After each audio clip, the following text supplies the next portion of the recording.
যেখানে আন্দোলন সেখানে তাদেরকে প্রথম বুঝাতে হবে এবং আমাদের প্রশাসন থেকে তাদেরকে প্রতিহত করতে হবে, দমন করতে হবে। এবং এই স্বার্থান্বেষী মহল কোনো না কোনো ভাবে আপনি গিয়ে দেখবেন যারা এতদিন জুলুম করেছে তাদের দূষর তারাই এখন রাজপথে নেমে বিভিন্ন নামে বেনামে অধিকারের নাম করে যে স্বাধীনতা আমরা পেয়েছি এই স্বাধীনতাকে তারা ধ্বংস করতে যাচ্ছে। দেশটা যখন স্বাধীনতার অল্প কয়েকটা দিন পার করেছে ঠিক এই মুহূর্তে বড় ধরনের একটা ধাক্কা খেয়ে গেল এই বন্যার্থ মানুষের সার্বিক পরিস্থিতি নিয়ে। এই ভয়াবহ সময়ে অনেকে এখন আন্দোলনে নেমেছে যে আমার অধিকার না পাওয়া পর্যন্ত আমরা ঘরে ফিরবো না। সিএনজি চালকরা এখন আন্দোলনে নেমেছে যে আমাদের এখন প্রতিদিনের জমা কমাইতে হবে, 1200 টাকার জায়গায় 900 টাকা আনতে হবে। তো যেই লোকটা সিএনজি কিনেছে সেও 2 দিন পরে আন্দোলনে নামবে যে আমারও এই সিএনজি কিনতে 20 লাখ টাকা লেগেছে, কাজে আমিও এখন আন্দোলন করতেছি, 1200 টাকা থেকে 1 টাকাও কমানো যাবে না। প্রত্যেকে যদি আন্দোলন শুরু করে, চাকরিজীবীরা আন্দোলন করছে, সিএনজি ড্রাইভাররা আন্দোলন করছে, এখন বাস ড্রাইভাররা কয়েকদিন পরে আন্দোলন করবে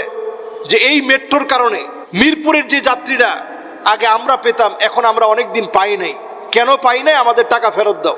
সব জায়গায় যদি আন্দোলন শুরু হয়, স্বাধীনতার বয়স 1 মাস পেরোতে পারে নাই, এখনই যদি আপনারা আন্দোলন করে সব মনে করেন অধিকার সমস্ত আদায় করে ফেলবেন, এতটা বছর আপনারা কেন আন্দোলন করেননি? এই আন্দোলনগুলো যারা করছে এদেরকে চিহ্নিত করুন, এদের ব্যাপারে সোচ্চার হন।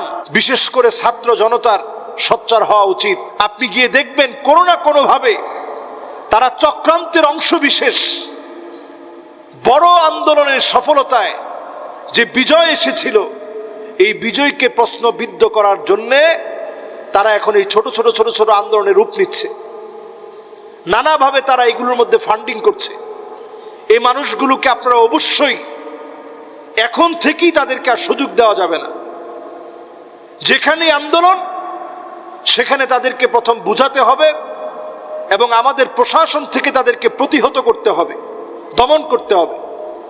দেশটা নতুন করে ঢেলে সাজালে আপনি তারপরে যদি আপনার অধিকার না পান, অধিকারের জন্য আপনি লড়বেন, আপনি আন্দোলন করবেন, কোনো অসুবিধা নেই। প্রত্যেকের কথা বলা স্বাধীনতা থাকতে হবে।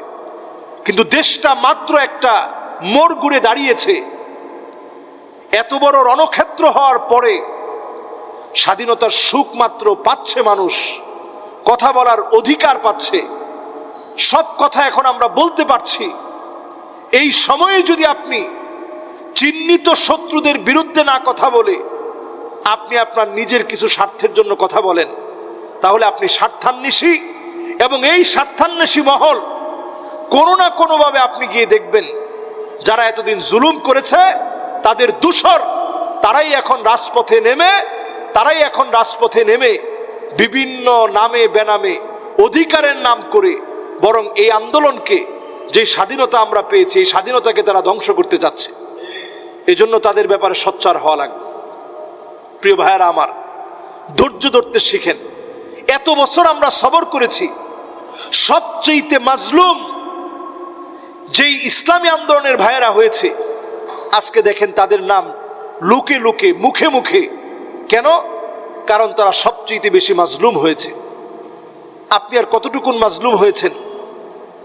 ব্যারিস্টার আরমান আমাদের প্রিয় ভাই দিনের পর দিন তার চোখের মধ্যে কাপড় বেঁধে, কালো কাপড় বেঁধে হাত পিছনের দিকে দিয়ে বেঁধে রাখছে। ব্রিগেডিয়ার আমান, ব্রিগেডিয়ার জেনারেল ছিলেন তিনি, ব্রিগেডিয়ার জেনারেল আমান সাহেব, যিনি সেনাবাহিনীর পরীক্ষায় জীবনে কোনোদিন দ্বিতীয় হন নাই। ওনার চুলগুলো এত বড় বড় হয়ে গেছে। আমি সেদিন জিজ্ঞাসা করলাম চুলগুলো এত বড় হলো কিভাবে? তিনি বললেন এটাই হচ্ছে জালেমদের বিরুদ্ধে আমার প্রতিবাদ ছিল। তারা বারবার নাপিত নিয়ে আসছে, আমি চুল কাটি নেই। আমি বলেছিলাম এই চুল খুব বেশি লম্বা হবে না, এর আগেই তোমাদের পতন হবে এবং এমনভাবে পতন হবে তোমাদেরকে চিরনিশ্চিহ্ন করে দিবেন।